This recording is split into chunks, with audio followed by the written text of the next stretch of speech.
Part 7. Who the fuck did I marry? So I should have been in recovery at Northside Hospital for about at most an hour and a half. Subsequently, I ended up being in recovery between 3 to 3.5 hours. The nurses kept calling my ex, asking what's the status, because they were actually getting ready to do a shift change. So they kept calling, asking, what's the status? What's the status? Like, where are you? I want to say that they called a total of 3 times and they spoke to him twice. So at this point, I knew that they were all like, where is her fiance? Like, what is going on? He said he was stuck in traffic, and so he was making his way there. He eventually did get to Northside Hospital, and they wheeled me down because, again, he couldn't come in just because of the protocols. So when I got in the car, and I'm in pain, but yet drugged up, couldn't keep my eyes open, I was just out of it. But I remember him calling my aunt and my mother and letting them know I picked her up. We're on the way home. Let me get her settled, and then I'll give you guys an update. I remember that.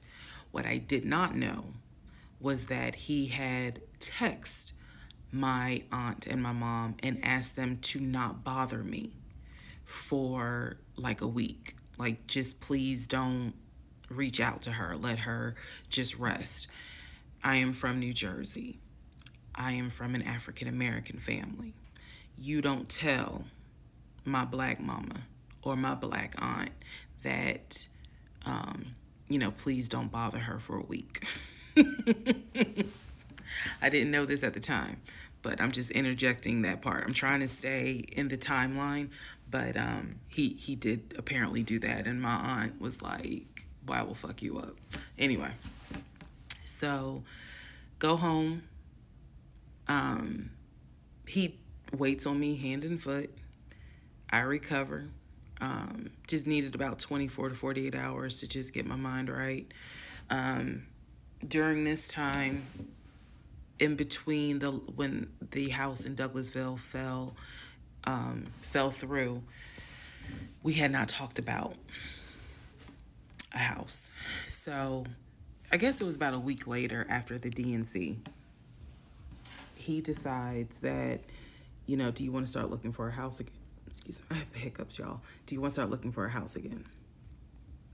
Because of what happened with the house in Douglasville, I felt like I was smarter this time to say, I want to be involved in every aspect, because I don't know what the fuck happened with that house in Douglasville. But what I do know is that he lied to me.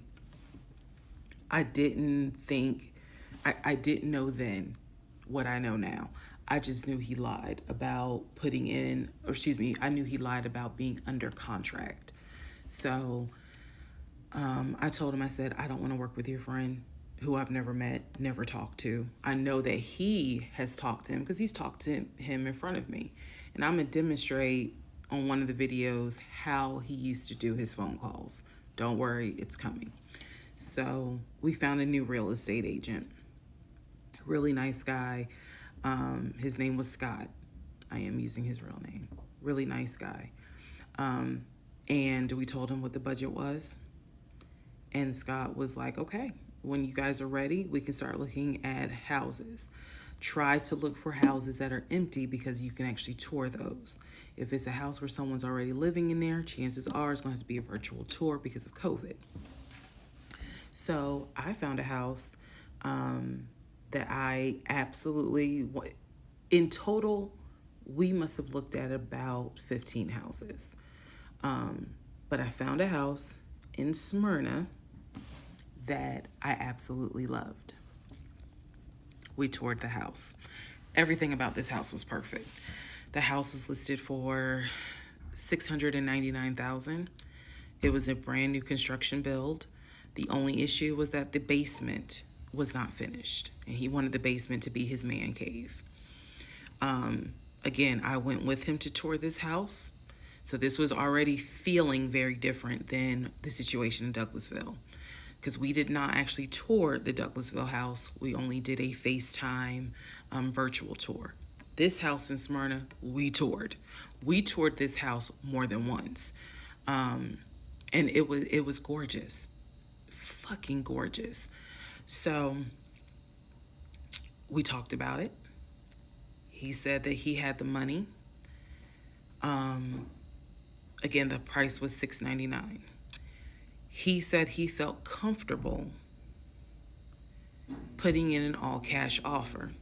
If you remember on the videos before, he told me he had money in his savings from when he played football.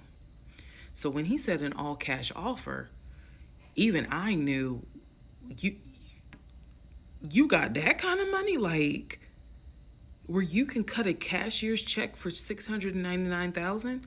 And he told me he did. He had money in savings from when he played football, and he was very comfortable paying all cash for this home. So the real estate agent, Scott, sent over the paperwork. The paperwork was sent in both of our names. It was sent to my email. That was another thing that I changed after Douglasville. Everything gets sent to me, and then I will be sure that he signs it. So he sent it to me. I looked over the offer. We were going to put in an all cash, full price offer with a request to have the basement finished. Also, we were requesting for the seller to give us an answer within 24 hours. We were requesting a quick closing. These are just some of the things I remember. I remember 24 hours, like I didn't want to wait on y'all think about it. 24 hours, let us know if you're accepting the offer or not. And then also a quick closing because it was a new construction. So we didn't have to wait for the current tenant to move out. We didn't have to do that. So I watched in our bedroom as he pulled it up, because it was a electronic document. He signed his name to the offer for $699,000 cash. He requested again, the seller let us know in 24 hours if they were accepting the offer. So we submitted the offer at around 6 p.m. We were requesting that by 6 p.m. the next day, they let us know if the offer was accepted or not. I watched him sign the offer. I sent the offer back to Scott from my email. All parties had signed. Scott texted us and said, I got it. I'm submitting it. I will let you know what they say. Let's go into part 7. Sorry. Let's go into part 8. Good grief, this is getting long.